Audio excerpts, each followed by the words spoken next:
There are thousands of DOS games. Most of them are terrible.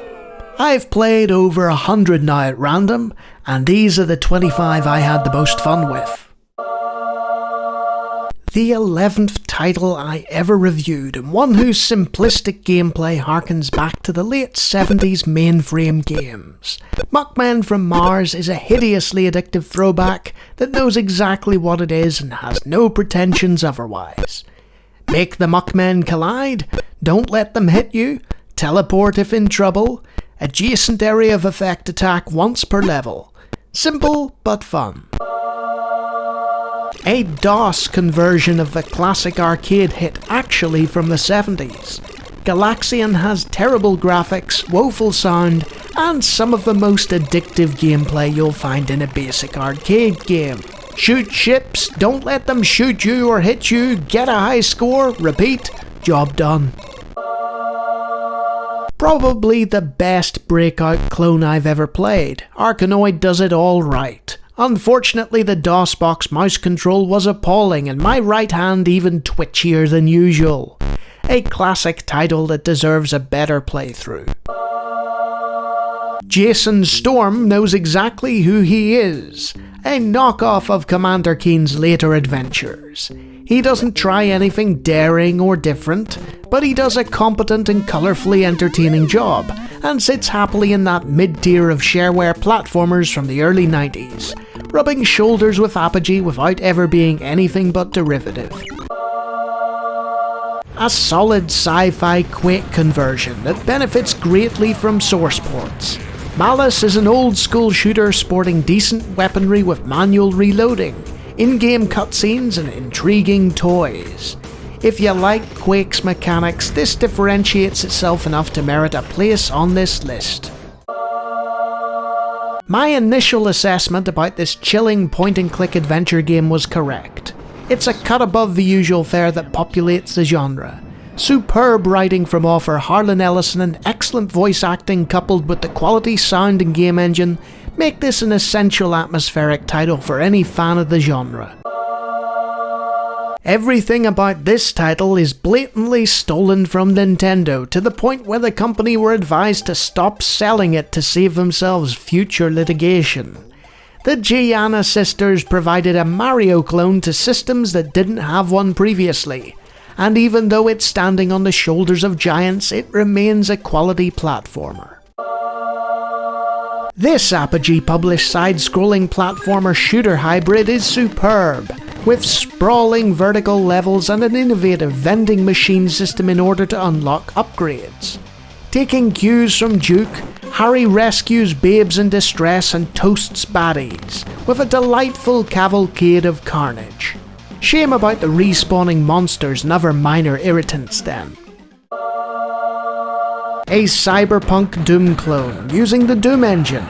Why isn't this in the top 5? Despite sporting timeless gameplay, solid graphics, decent sound and an excellent development team, Hacks peters out in the final third with what was clearly a rushed effort.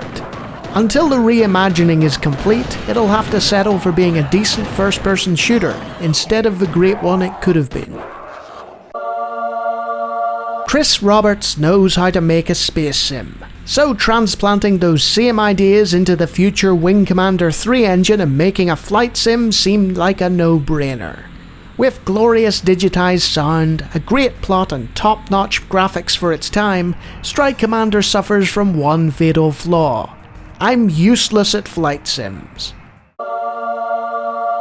Puzzle Bobble's DOS port was called Bust-A-Move, and functions roughly the same as the arcade cabinet, providing home users with that dopamine fix they crave from bursting bubbles in mesmeric Tetris-like gameplay. While it's a little long in the tooth in terms of graphics and sound, it still plays exactly how you'd expect it to. Perfectly. Unlike Banjo Software, the creator of Hacks, the Wraith Corporation didn't want to create a Doom clone. They wanted to make an outright sequel to Final Doom. The levels, music and a handful of textures are new, but everything else is classic Doom 2 goodness. It's more of an old school expansion than a unique game in its own right, and that's why it doesn't crack the top 10. This stalwart of the Microsoft Entertainment Pack actually had an earlier incarnation on the Atari Lynx. You adhere to a series of logical rules and guide Chip McCallahan through mazes, acquiring chips and keys and flipping switches to beat the time limit. One of those rare puzzle games I actually enjoyed. I recommend it to everyone. The Little Boy That Could.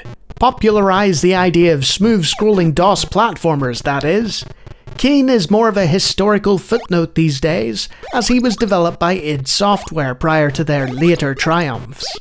An entertaining and colourful platformer that's been rejuvenated thanks to some quality source ports. Billy Blaze will live forever. The greatest edutainment game of all time, save for the Oregon Trail, where in the world is Carmen Sandiego spawned many different titles. This USA-centric deluxe version has entertaining graphics and all the features of the later Windows ports. Catch the baddies by sleuthing about and acquiring enough information for a warrant, while stealth learning facts about the states that comprise the US. A real-time strategy with turn-based elements, or a turn-based strategy with real-time influence. Whatever you want to call it, Max had atmosphere in spades with quality strategic operations and timeless graphics and sound. This, coupled with an excellent publisher and plenty of content, makes for a strategy title that's still eminently playable to this day. Jeff Grammond was a former systems engineer for the defense industry. He had no prior interest in motorsports and specialised in realistic physics models in his early games. After discovering this talent led to superb racing games, he spent 5 years making increasingly impressive ones until Formula 1 Grand Prix stunned the world, with amazing attention to detail, superb tracks, all the car mechanics and customization you could ask for, and a smooth 25 frames a second. If none of that simulation nonsense interested you, then you could always turn on invulnerability and hurtle around the American track like a maniac instead. Somehow running on the Wolf3D Engine, this planned sequel soon cast off the confines of B.J. Blazkowicz and focused on frenetic arcade-like fun. Never mind the plot or any semblance of reality, just kill everything like you're in a John Woo flick, and inject the carnage straight into your veins to the tune of a thumping soundtrack, as you leap about the place raining death on your pixelated opposition. Boasting a high fantasy license to die for, beautiful graphics and fully voice-acted dialogue, Shannara is a happy hybrid of mouse-based adventure game and RPG that harkens back to a brighter time when not all fantasy worlds had to be dark, gritty and morally ambiguous. With a fully fleshed out world to traverse and chatty sidekicks to take with you, there's never been a better time to forget your woes and head into the world of imagination. Don't you recognize me? This real-time cyberpunk adventure game was one of many classic titles from the now-defunct Dynamics. Casting you in the role of Private Eye, you question all kinds of intriguing and entertaining locals. But they don't hog all the clever dialogue, as you have some great quips to make yourself. Your sleuthing better be speedy, because the constant ticking away adds an urgency you usually don't find in this genre. Looking Glass Studios changed the entire history of gaming with their revolutionary titles.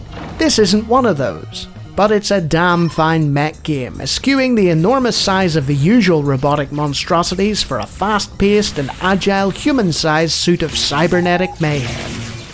You could leap enormous bounds and shoot lasers, but it was this skillful integration of tactical teamwork, FMV plot, and intriguing weaponry that sold this title. This shareware shooter was the first game I outright completed in one sitting over the course of 20 plus minutes. With silky smooth gunplay and an entertaining arsenal of weaponry, the pre-rendered sprites are gorgeous and the constant chaos from shooting is beautiful to behold, as you bounce from one power-up to the next to maintain your energy. Quite possibly the best side-scrolling shooter I've ever played.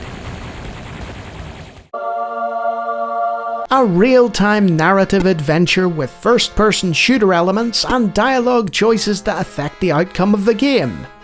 In 1989?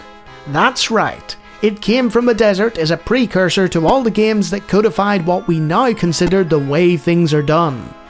You play the role of a geologist in a sleepy 50s American mining town, and your investigation into a crash and the subsequent nightmare that unfolds is told beautifully, through reams of expositionary text and careful investigation. If ever there was a title that desperately needs a remake, it's this one. Tim Schafer is one of those people whose mere name can sell a title. Oh, a Tim Schafer game, where's my wallet? This is because back in the 90s he helped design some of the best point-and-click adventure games ever created for LucasArts. Day of the Tentacle is a mind-bending, time-bending, off-the-wall adventure with a crazy cast of oddball characters and madcap adventures. Hey, what is it?